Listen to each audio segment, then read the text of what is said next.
Hello everyone. आप सभी का स्वागत है द प्रॉम्प्ट कोडर में। अभी हम लोग करेंगे RER का यूनिट 3। तो इसमें जो पहला टॉपिक है जियो थर्मल एनर्जी। जियो थर्मल एनर्जी आखिर होता क्या है? जियो थर्मल एनर्जी वो एनर्जी है जो हीट स्टोर्ड है इनसाइड अर्थ, मतलब अर्थ के अंदर जो हीट स्टोर्ड है। जैसे कि मानते हैं कि जो जैसे हम लाइक हर 25 किलोमीटर पे 10 डिग्री टेम्परेचर बढ़ते जाता है, जैसे जैसे हम नीचे जाते हैं धरती के अंदर। तो वहाँ पे जो हीट स्टोर है वहाँ से ऑब्टेंड होती है, मतलब जो एनर्जी होती है वहाँ से ऑब्टेंड होती है, जो कि power generation and heating purpose में यूज़ किया जाता है। जो हीट हमारे अर्थ के अंदर स्टोर है उसको ऑब्टेंड करते हैं हम लोग, वहाँ से उसको निकालते हैं, एक्सट्रैक्ट करते हैं एंड यूज़ करते हैं पावर जनरेशन के लिए। उसी को हम लोग बोलते हैं geothermal energy. Resources of geothermal energy आखिर है क्या? पहला है हॉट वाटर रिजर्वायर्स। अर्थ के अंदर high temperature hot water store है। अर्थ के अंदर मतलब ज़मीन के अंदर, मतलब बहुत ही ज़्यादा गर्म जो पानी होता है वो स्टोर है। इलेक्ट्रिसिटी जनरेशन के लिए सबसे कॉमन रिसोर्सेज हमारा यही है। फिर आता है सेकेंड है dry steam reservoir. Direct steam available होती है, मतलब नेचर में डायरेक्ट स्टीम अवेलेबल होता है। गर्म जो स्टीम होती है वो अवेलेबल होता है। स्टीम क्या करता है, डायरेक्टली टरबाइन को, और टरबाइन पे स्ट्राइक करती है, टरबाइन रोटेट करता है। तीसरा हमारे पास हॉट ड्राई रॉक्स। कुछ ऐसे रॉक्स जो पत्थर होते हैं जो जिनका टेम्परेचर बहुत ज़्यादा गर्म होता है, उसको हम लोग कहीं भी यूज़ कर सकते हैं। आर्टिफिशियली वाटर इंजेक्ट करके हम लोग स्टीम बना सकते हैं उसका। फिर है हमारे पास मैग्मा। जो मॉल्टेन रॉक्स होते हैं अर्थ के अंदर, वो होते हैं मैग्मा हमारे। वेरी हाई टेम्परेचर पे होते हैं सोर्सेज, जैसे एक्सपेरिमेंटल स्टेज में ना। इसका जो एक्सपेरिमेंटल स्टेज में जो सोर्स का जो टेम्परेचर होता है बहुत ज़्यादा हाई होता है। पाँचवा हमारा जियोथर्मल ग्रेडियंट। अर्थ के अंदर जाने पर टेम्परेचर इंक्रीज होती है। अर्थ के अंदर जाने पर टेम्परेचर इंक्रीज होती है, एवरेज इंक्रीज 30 डिग्री पर किलोमीटर। जैसे जैसे अर्थ की मतलब पर किलोमीटर 30 डिग्री था, मैंने पहले शायद गलती बोल दिया कि हर 25 किलोमीटर पे 10, पर किलोमीटर 30 डिग्री के नियर अबाउट टेम्परेचर बढ़ती जाती है। ये मे बी 32 भी हो सकती है, 28 भी हो सकती है, एक एवरेज लिया गया। अब हम लोग देखते हैं इसका डायग्राम जियोथर्मल का कि कैसे वर्किंग करता है इसका। ये मान लेते हैं कि अर्थ के अंदर जियोथर्मल रिजर्वायर्स है। देखो प्रोडक्शन वेल लगा हुआ है एक तरीके से यहाँ पे। यहाँ से क्या होता है, स्टीम यहाँ से इसको स्टीम को खींचा जाता है, ऊपर स्टीम को खींचा जाता है। जब स्टीम खींचा जाता है यहाँ से, फिर उसको इधर की तरफ टरबाइन की तरफ स्ट्राइक किया जाता है। जब टरबाइन पे लगता है, शाफ्ट से कनेक्ट होता है हमारा जनरेटर, और जनरेटर और टरबाइन शाफ्ट से कपल्ड होते हैं, तो ये फिर रोटेट करता है। तो ये क्या करता है, जो भी स्टीम होता है स्ट्राइक करता है, तो ये क्या करता है, रोटेशनल एनर्जी में कन्वर्ट होता है। रोटेशनल क्या करता है, रोटेशनल को मैकेनिकल में कन्वर्ट करता है, मैकेनिकल एनर्जी में कन्वर्ट करता है। जनरेटर क्या करता है, मैकेनिकल को इलेक्ट्रिकल में कन्वर्ट करता है। फिर हमारे पास होता है ट्रांसफार्मर, उसका हम लोग क्या करते हैं, लोड के पास उसको यूज़ करते हैं। बाकी जो स्टीम बचता है, जो स्टीम जैसे स्ट्राइक होकर नीचे आती है, तो जो भी स्टीम आती है उसको यहाँ से हम क्या करते हैं, कूलिंग टावर होता है, कूलिंग टावर के जरिए इसको ठंडा करते हैं। ठंडा करने के बाद इंजेक्शन वेल के थ्रू हम इसको फिर से वापस धरती के अंदर ही बंद कर देते हैं, और ये साइकिल रिपीट होते रहता है हमारा।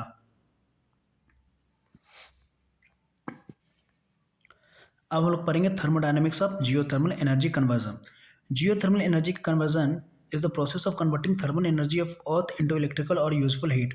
जियोथर्मल एनर्जी हमारा क्या है, एक जियोथर्मल एनर्जी कन्वर्जन, जो जियोथर्मल एनर्जी कन्वर्जन होता है एक हमारा प्रोसेस होता है, जो भी हम क्या करते हैं थर्मल एनर्जी को, जो भी कि मतलब अर्थ का जो थर्मल एनर्जी है, जो हीट है अर्थ का, उस एनर्जी को हम लोग क्या करते हैं इलेक्ट्रिकल के अंदर कन्वर्ट करते हैं, या किसी भी यूजफुल हीट एनर्जी में कन्वर्ट करते हैं यूजिंग थर्मोडायनेमिक साइकिल। मतलब थर्मोडायनेमिक साइकिल यूज करते हैं हम लोग। थर्मोडायनेमिक साइकिल में यहाँ पे कौन सा, रैनकन साइकिल यूज होता है हमारा। अब इसमें पहला आता है इलेक्ट्रिकल कन्वर्जन। इलेक्ट्रिकल कन्वर्जन में तो वही जानते हैं कि एक प्रोसेस होता है, मैं इसमें क्या करेंगे, जियोथर्मल हीट को कन्वर्ट करेंगे किसमें, इलेक्ट्रिसिटी में। सॉरी, टरबाइन नचेगा, टरबाइन से जनरेटर नचेगा, जनरेटर से इलेक्ट्रिसिटी बनेगी। वर्किंग कैसी है, कैसे काम करता है ये। हॉट वाटर या स्टीम क्या होता है, रिजर्वायर से निकाली जाती हैं, और जो भी हमारा प्रोडक्शन बिल था उसके थ्रू निकालते हैं हम लोग। स्टीम जो होती है वो स्ट्राइक करती है, टरबाइन को रोटेट करती है, टरबाइन जनरेटर को ड्राइव करता है, मतलब उसको चलाता है, रोटेट करता है, जनरेटर इलेक्ट्रिसिटी प्रोड्यूस करता है। और यूज़ वाटर, जो भी यूज वाटर होता है उसको ग्राउंड में री इंजेक्ट कर दिया जाता है, फिर आता है हम यहाँ पे देखते हैं हम लोग थर्मोडायनामिक साइकिल कैसे है यहाँ पे। थर्मोडायनामिक साइकिल जैसे इसमें हम लोग प्रेशर और वॉल्यूम के रिस्पेक्ट में हम लोग डायग्राम बनाए यहाँ पे। प्रेशर इधर है और वॉल्यूम इधर है। तो जैसे जैसे वॉल्यूम बढ़ेगा ऐसे, जैसे जैसे वॉल्यूम और प्रेशर बढ़ाएंगे ये ऊपर जाएगा। एक पॉइंट के बाद क्या होगा, फिर से ये ऐसे होने लगेगा और स्टार्ट ही यहाँ से होता है 1 से 2। तो स्टार्ट होने में हल्का सा प्रेशर कम लगा और वॉल्यूम ज़्यादा। फिर इसके बाद यहाँ से ऐसे, फिर यहाँ से ऐसे और यहाँ से ऐसे, और ये साइकिल रिपीट होते रहती है। अब आता है नॉन इलेक्ट्रिकल कन्वर्जन। जरूरी नहीं है कि जो अर्थ के अंदर जो हीट पहले से अवेलेबल है उसको हम सिर्फ इलेक्ट्रिसिटी में ही बनाएं। कहीं कहीं पे हमें क्या होता है, हीट की ज़रूरत होती है और हम उस हीट को डायरेक्टली यूज़ कर सकते हैं। तो हम लोग कहाँ यूज़ कर सकते हैं, जैसे कि एक बार पढ़ लेते हैं इसका डेफिनेशन है क्या। नॉन इलेक्ट्रिकल कन्वर्जन क्या होता है, डायरेक्ट यूज़, मतलब जियोथर्मल हीट का डायरेक्ट यूज़ करना, मतलब बिना इसको इलेक्ट्रिसिटी में कन्वर्ट किए, without converting it into electricity.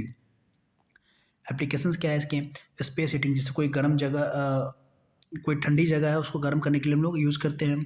Green house heating में भी यूज़ करते हैं हम लोग। क्रॉप सुखाने के लिए, ड्राइंग करने के लिए हम गर्म हवा का यूज़ करते हैं। हॉट वाटर सप्लाई, अगर कहीं पे हॉट वाटर की नीड होती है, रिक्वायरमेंट होती है, वहाँ पे सप्लाई करते हैं। या एक्वाकल्चर, फिश फार्मिंग में भी इसका यूज़ किया जाता है। एडवांटेज क्या है, सिंपल सिस्टम होता है इसका, हाई एफिशिएंसी होता है और लो कॉस्ट होता है क्योंकि नेचर में मिलता है ये। अब नेक्स्ट टॉपिक है environmental consideration of geothermal energy. Environmental consideration refer to the positive and negative environmental impact of geothermal power plants। तो इन्वायरमेंटल कंसिडरेशन का मतलब होता है कि जैसे जो भी हम जियोथर्मल यूज़ कर रहे हैं उसका पॉजिटिव और निगेटिव इम्पैक्ट क्या है इन्वायरमेंट के ऊपर, मतलब हमारे नेचर के ऊपर क्या इम्पैक्ट पड़ेगा इसका अगर हम यूज़ करते हैं, क्या पॉजिटिव इम्पैक्ट है क्या निगेटिव इम्पैक्ट है। तो पहले हम लोग बात करते हैं पॉजिटिव इम्पैक्ट की। Positive impact, very low carbon emission, मतलब बहुत ही कम कार्बन एमिशन होता है इससे। Renewable and sustainable sources of energy हमारा ये, कोई फ्यूल कंबसन नहीं होता है इसमें, हम किसी भी तरह के फ्यूल को नहीं जलाते हैं। अर्थ में जो पहले से हीट अवेलेबल है उसी को हम लोग यूज़ करते हैं। अब नेगेटिव इम्पैक्ट क्या है, land shrinking due to fluid extraction, जब हम फ्लूइड निकालते हैं तो लैंड थोड़ा बहुत श्रिंक करता है। Water pollution due to dissolve minerals, कुछ मिनरल्स के डिजॉल्व होने की वजह से क्या होता है, वाटर पॉल्यूशन होता है। Emission of gases like H2S and CO2, मतलब जो हमारा H2S गैस होता है और कार्बन डाइऑक्साइड होता है उसका एमिशन होता है। नॉइज़ पोल्यूशन ड्यूरिंग ड्रिलिंग, जब ड्रिलिंग करते हैं तो इसमें नॉइज़ पोल्यूशन भी होता है।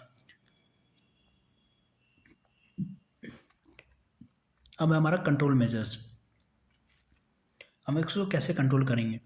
री इंजेक्शन ऑफ जियोथर्मल फ्लूइड्स, जो भी जियोथर्मल फ्लूइड है उसको री इंजेक्ट करेंगे।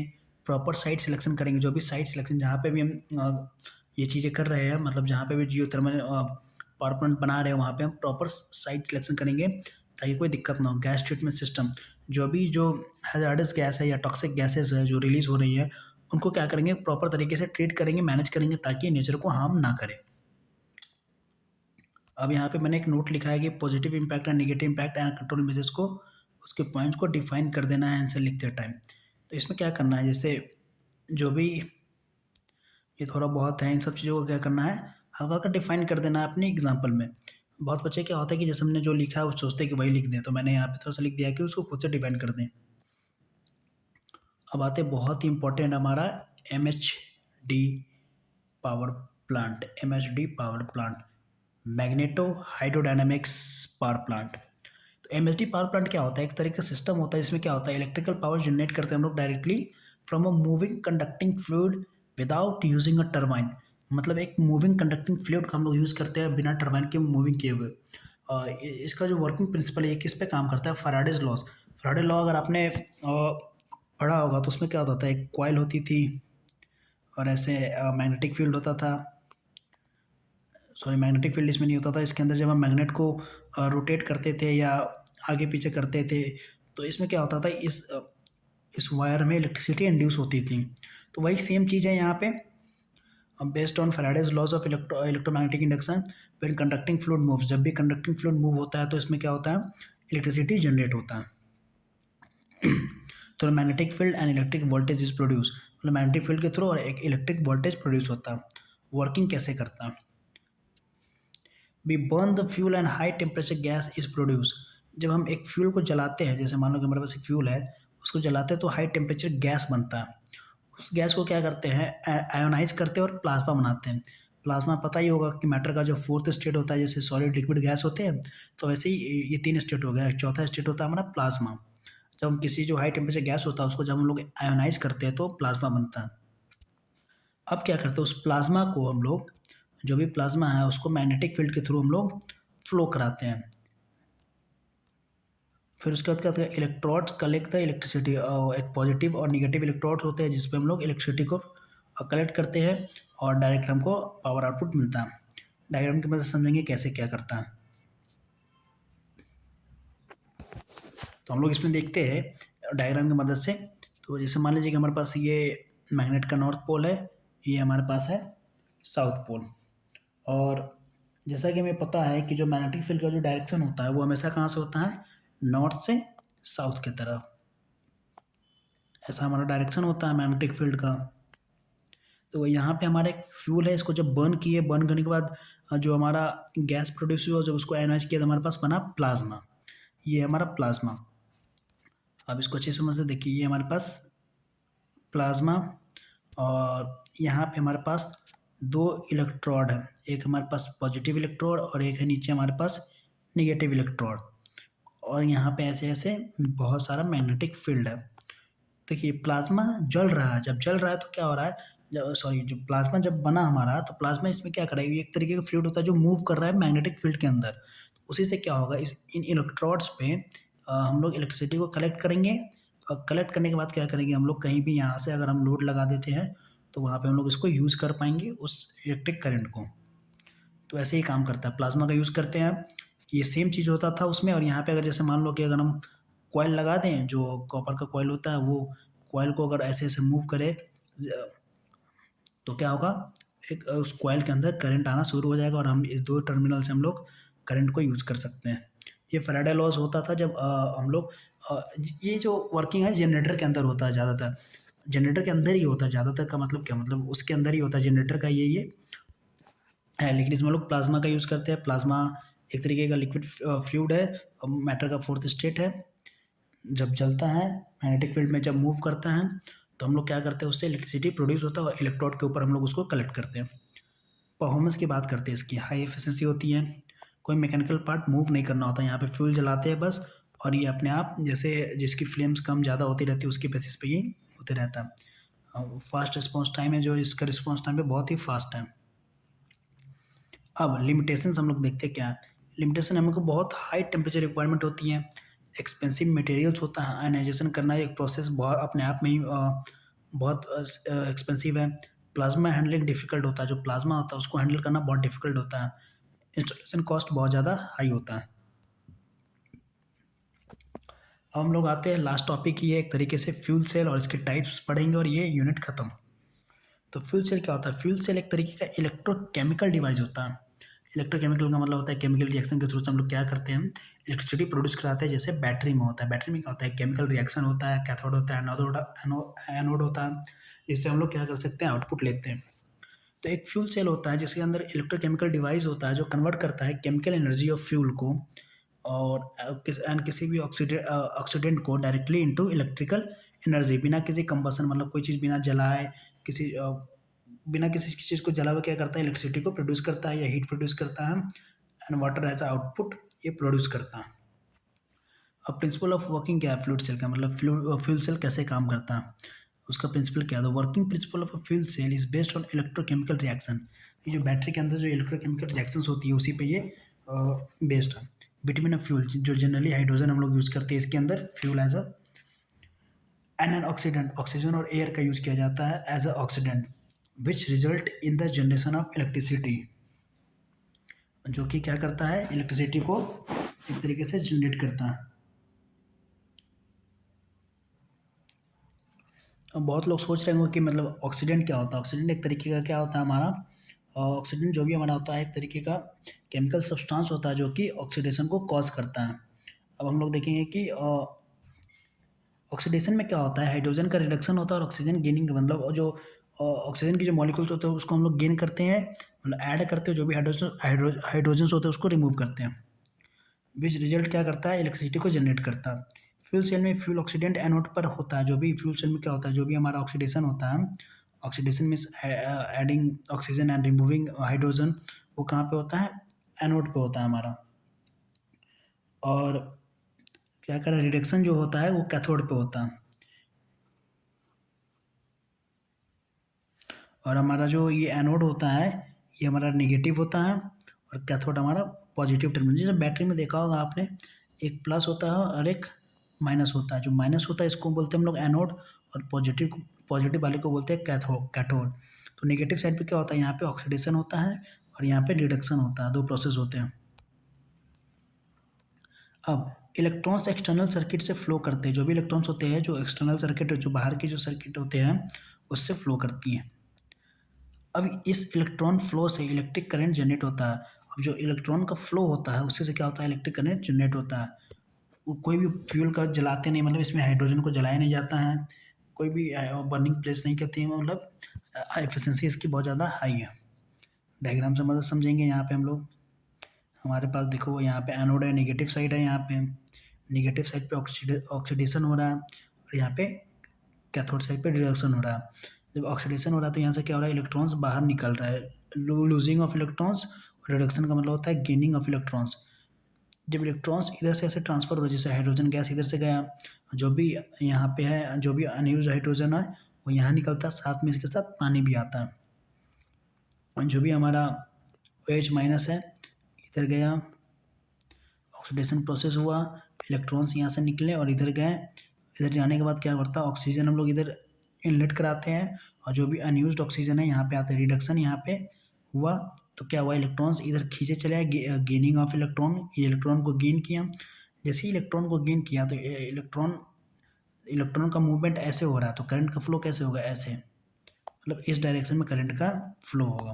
तो ऐसे ही फ्यूल सेल काम करता है और यहाँ से हम लोग क्या कर सकते हैं, अपना जो भी लोड है लगा लेंगे, काम अपना हो जाएगा। वर्किंग कैसे देखते हैं। हाइड्रोजन फ्यूल एनोड साइड पर सप्लाई किया जाता है। जो भी हाइड्रोजन फ्यूल है क्या करते हैं, एनोड साइड जो नेगेटिव साइड है वहाँ पे सप्लाई करते हैं हाइड्रोजन को। एनोड पर हाइड्रोजन आयंस एंड इलेक्ट्रॉन्स में स्प्रेड होते हैं। और उसमें क्या होता है, जो भी हमारा एनोड साइड पे जो भी हाइड्रोजन है वो दो चीज़ में स्प्लिट होते हैं, मतलब टूट जाते हैं, डिवाइड हो जाते हैं। जैसे कि आयंस के अंदर और इलेक्ट्रॉन्स के फॉर्म में, दो चीज़ के फॉर्म में वो स्प्लिट हो जाते हैं। इलेक्ट्रॉन एक्सटर्नल सर्किट्स के थ्रू फ्लो करते हैं। यहाँ पे देख सकते हैं जो इलेक्ट्रॉन्स है, जो एक्सटर्नल सर्किट है, बाहर की सर्किट है, उसके थ्रू क्या करता है, ये फ्लो करता है एंड इलेक्ट्रिसिटी जनरेट होती है। अब जाहिर सी बात है कि जैसे इलेक्ट्रॉन का फ्लो होता है तो हमारे इस डायरेक्शन में क्या होगा, करंट प्रोड्यूस हो जाएगा। अब हाइड्रोजन आयंस इलेक्ट्रोलाइट के थ्रू कैथोड तक रीच करती हैं। जो भी हमारे हाइड्रोजन आयंस होते हैं वो क्या करते हैं, इलेक्ट्रोलाइट एक प्रोसेस होता है जिसके थ्रू क्या करता है, कैथोड तक पहुंचती हैं। कैथोड पर ऑक्सीजन के साथ रिएक्ट करके वाटर में हीट बनाती हैं। कैथोड पे जो भी हमारा इलेक्ट्रोलाइट था, जो भी मतलब हाइड्रोजन आयंस थे, वो ऑक्सीजन के साथ रिएक्ट करके पानी बनाते हैं। अब हम लोग पढ़ेंगे types of fuel cell and their working. कौन कौन से फ्यूल सेल होते हैं, कितने टाइप के होते हैं, उनका और वर्किंग क्या है। पहला हमारे पास PEMFC, proton exchange membrane fuel cell. ये एक तरीके का फ्यूल सेल है जो यूज़ करता है पॉलीमर मेम्ब्रेन का, एक पॉलीमर मेम्ब्रेन होता है उसका यूज़ करता है एज इलेक्ट्रोलाइट। मतलब इलेक्ट्रोलाइट के मतलब एज ए इलेक्ट्रोलाइट ये क्या यूज़ करता है, पॉलीमर मेम्ब्रेन का यूज़ करता है और ऑपरेट होता है बहुत ही लो टेम्परेचर पे। इसका वर्किंग देख लेते हैं। हाइड्रोजन एनोड पर आयोनाइज होता है, मतलब नेगेटिव साइड पे क्या होता है, हाइड्रोजन आयोनाइज होता है। प्रोटॉन्स मेम्ब्रेन के थ्रू कैथोड तक जाते हैं, मतलब एक मेम्ब्रेन होता है जिसके तरफ कैथोड की तरफ वो जाते हैं हमारे। और उसके बाद इलेक्ट्रॉन एक्सटर्नल सर्किट से बाहर आते हैं, मतलब इलेक्ट्रॉन से फ्लो करते हैं, मतलब जो भी एक्सटर्नल सर्किट होता है इलेक्ट्रॉन वहाँ से फ्लो करता है। एक्सटर्नल मतलब एक तरीके से बाहर का सर्किट होता है, यहाँ पे सर्किट होता है, इसी से इलेक्ट्रॉन फ्लो होता है अपना। ऑक्सीजन कैथोड पर रिएक्ट करके वाटर प्रोड्यूस करता है। जो भी ऑक्सीजन होता है हमारा, आई थिंक यहाँ पे होगा एनोड और यहाँ पे होगा कैथोड। थोड़ा सा गलत मिस्टेक हो गया है। और यहाँ पे क्या कर रहा है, ऑक्सीजन कैथोड पे रिएक्ट करके यहाँ पे आप देख सकते हैं कि वाटर प्रोड्यूस कर रहा है। अब लिमिटेशन क्या है, एक्सपेंसिव कैटलिस्ट का यूज़ करता है, ये सेंसिटिव होता है फ्यूल इम्पेरेटिव्स को, अगर मतलब थोड़ी भी गंदगी है तो अच्छे से काम नहीं करेगा। हाइड्रोजन स्टोरेज इशू होता है, मतलब इसमें हाइड्रोजन को हम लोग यूज़ मतलब स्टोर नहीं कर पाते। फिर हमारे पास SOFC solid oxide fuel cell, एक तरीके का फ्यूल सेल है जो यूज़ करता है सॉलिड सेरेमिक इलेक्ट्रोलाइट का, मतलब एक सॉलिड सेरेमिक इलेक्ट्रोलाइट का यूज़ करता है और ऑपरेट होता है बहुत ही ज़्यादा हाई टेम्परेचर पे, almost 800 degree Celsius to 1000 degree Celsius. Working क्या है इसका? ऑक्सीजन आयंस इलेक्ट्रोलाइट के थ्रू एनोड पर की तरफ मूव करता है। ऑक्सीजन क्या करता है, आयंस इलेक्ट्रोलाइट के थ्रू एनोड की तरफ मूव करता है। फ्यूल एनोड पर ऑक्सीडाइज होता है, जो भी फ्यूल होता है वो नेगेटिव साइड पर, नेगेटिव टर्मिनल पे क्या होता है, ऑक्सीडाइज होता है। और इलेक्ट्रॉन्स एक्सटर्नल सर्किट से फ्लो होते हैं। हर में देखना है कि इलेक्ट्रॉन जो होते हैं एक्सटर्नल सर्किट से ही फ्लो होता है और कंटिन्यूस इलेक्ट्रिसिटी जनरेट होती रहती है। डायग्राम ये है, डायग्राम लगभग ऑलमोस्ट सब में सेम ही है, बस जो भी कैटलिस्ट यूज हो रहा है उसको चेंज कर देना है। लिमिटेशन क्या है कि हाई ऑपरेटिंग टेम्परेचर होता है, इसका मतलब ऑपरेट करने के लिए ज़्यादा टेम्परेचर चाहिए। मटेरियल डिग्रेडेशन मतलब मटेरियल जल्दी ख़राब हो जाती है। लॉन्ग स्टार्टअप टाइम मतलब शुरू होने में बहुत ज़्यादा टाइम लेता है। अब आते हैं हम लोग FAFC phosphoric acid fuel cell. जो हमारा PAFC है वो यूज़ करता है phosphoric acid as a electrolyte. आप लोग एक चीज़ नोटिस की होंगी, जो भी फ्यूल सेल होता है उसमें बस हम लोग इलेक्ट्रोलाइट चेंज कर रहे हैं, बाकी सब कुछ सेम ही है। तो इसमें जो इलेक्ट्रोलाइट होता है हमारा फॉस्फोरिक एसिड यूज़ होता है। बहुत ही डेंजरस एसिड होता है ये, जो ऑपरेट होता है मीडियम मीडियम टेम्परेचर पे ये ऑपरेट होता है।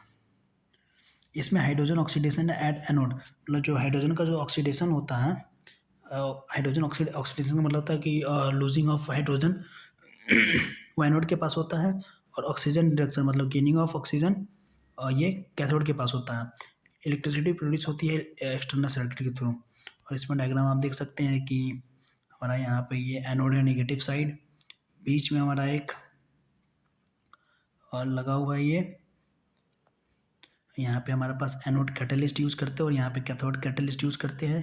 ये जो भी इलेक्ट्रोलाइट यूज़ करते हैं, जो उसमें हम लोग फॉस्फेरिक एसिड यूज़ कर रहे थे, वो है यहाँ पे। और यहाँ पे कैथोड है हमारा पॉजिटिव साइड, ऑक्सीजन यहाँ से इनलेट और यहाँ से depleted oxidant and product gases out होते हैं। हाइड्रोजन यहाँ से हम लोग देते हैं, तो इलेक्ट्रिसिटी प्रोड्यूस होती है और हम लोग यूज़ करते हैं। लिमिटेशन क्या, बल्कि सिस्टम होता है, बहुत भारी सिस्टम है, जैसा कि देख सकते हैं यहाँ पे हमारा एनोड है, फिर एनोड का कैटलिस्ट है, फिर हम लोग इलेक्ट्रोलाइट यूज़ करते हैं, फिर कैथोड के कैटलिस्ट है, फिर हमारा यहाँ पे कैथोड है। तो ये बहुत ज़्यादा बल्कि हो जाता है। मॉडरेट एफिशिएंसी, जो इसकी एफिशिएंसी होती है लगभग 40 to 50% है। अब हमारा अब ये हमारे साथ लास्ट है, ये लास्ट है MCFC molten carbonate fuel cell. तो MCFC uses molten carbonate salt as electrolyte. जो नाम है वही चीज़ हम लोग इसमें यूज़ भी करते हैं। मोल्टेन कार्बोनेट का जो भी मोल्टेन कार्बोनेट सॉल्ट होते हैं उसको एज इलेक्ट्रोलाइट यूज़ करता है। और हाई टेम्परेचर पे ये भी ऑपरेट होता है 650 डिग्री सेल्सियस के आसपास। वर्किंग क्या है, जो भी हमारा कार्बोनेट आयंस होते हैं वो कैथोड टू एनोड मूव करते हैं, मतलब पॉजिटिव पॉजिटिव साइड से, जैसे ये हमारा पॉजिटिव साइड है, इधर से इधर की तरफ पे नेगेटिव साइड की तरफ पे ये क्या करेगा, मूव करेगा। Fuel react with ions at anode. जो भी हमारा फ्यूल होता है वो क्या करता है, आयंस जो भी नेगेटिव टर्मिनल है, यहाँ के जो आयंस होते हैं हमारा OH माइनस, वहाँ से क्या करता है ये फ्यूल हमारा रिएक्ट करता है। Electrons flow through external circuit, इसमें भी जो हमारा इलेक्ट्रॉन्स होते हैं वो बाहर वाले सर्किट से फ्लो करती है, बाहर की जो एक सर्किट होती है उससे हमारा इलेक्ट्रॉन्स फ्लो होता है और इलेक्ट्रिसिटी और हीट इसमें भी प्रोड्यूस होता है। फ्यूल सेल में जितने भी है उसमें एक पॉइंट लिखना है कि जो भी हमारे इलेक्ट्रॉन्स फ्लो होते हैं वो बाहर से होते हैं। इलेक्ट्रोलाइट जो नाम रहेगा, जैसे हमारा इसमें नाम था MCFC molten carbonate fuel cell, तो उसमें मोल्टेन कार्बोनेट सॉल्ट को हम लोग यूज़ करते हैं एज इलेक्ट्रोलाइट। तो बाकी सब में यही चेंज करना है, बाकी कितने टेम्परेचर पे ऑपरेट हो रहा है। फ्यूल सेल क्या है, एक तरीके का इलेक्ट्रोकेमिकल रिएक्शन होता है जिसके अंदर ऑक्सीडेशन रिडक्शन एक प्रोसेस होता है। उसके थ्रू क्या करता है, कंटिन्यूअस हीट हम लोग प्रोड्यूस करते हैं। इसमें किसी भी चीज़ को हमको जलाना नहीं है, मतलब कोई भी फ्यूल को हम लोग जलाते नहीं है एनर्जी पाने के लिए। इसमें भी डायग्राम है, यहाँ से हाइड्रोजन गया, ऑलमोस्ट सब में सेम डायग्राम है। बस जो हम लोग एक यहाँ पे पढ़े थे, जो हमारा ये है PAFC, इस पर थोड़ा बल्कि डायग्राम था, बाकी है इजी, बाकी सब लगभग इसमें भी सेम ही है। हाइड्रोजन यहाँ से गया, यहाँ से वाटर आया और ये ऐसे हैं। फिर यहाँ पे हमारा एनोड नेगेटिव साइड, फिर यहाँ पे हम लोग ट्राइऑक्साइड आयंस का यूज़, कार्बन ट्राइऑक्साइड का यूज़ करते हैं हम। और ये हमारा एक इलेक्ट्रोलाइट होता है, बीच में हमेशा इलेक्ट्रोलाइट होता है। फिर हमारा यहाँ पे कैथोड साइड, यहाँ पे ऑक्सीजन आता है, फिर हम लोग यहाँ पे कार्बन डाइऑक्साइड हम लोग को मिलता है। अब इसकी लिमिटेशंस क्या है? कोरोजन प्रॉब्लम, इसमें कोरोजन प्रॉब्लम होती है, मतलब जो भी इलेक्ट्रोलाइट होती है वो गलने लगती है। कॉम्प्लेक्स सिस्टम डिज़ाइन, जब इसका सिस्टम डिज़ाइन होता है भारी बहुत ही कॉम्प्लेक्स होता है। और हाई मेंटेनेंस कॉस्ट, इसकी जो मेंटेनेंस कॉस्ट होती है बहुत ही हाई होती है। तो यहाँ पे जो हम लोग की यूनिट 3 कंप्लीट हो चुकी है, यूनिट 1 2 3 कंप्लीट हो चुकी है। जिन लोगों को भी नोट्स चाहिए वो क्या करेंगे, गूगल पे आएंगे, सर्च करेंगे AKTU रैंकर्स, जो भी टॉप वेबसाइट है हमारा ये .in वाला, इस पर क्लिक करेंगे हम लोग। अब क्लिक करते ही आप चाहे तो यहाँ पे PYQ सारी चीज़ मिलती हैं, लेकिन अगर आपको इस चीज़ के नोट्स चाहिए तो प्रीमियम स्टोर पे आएंगे। Premium store,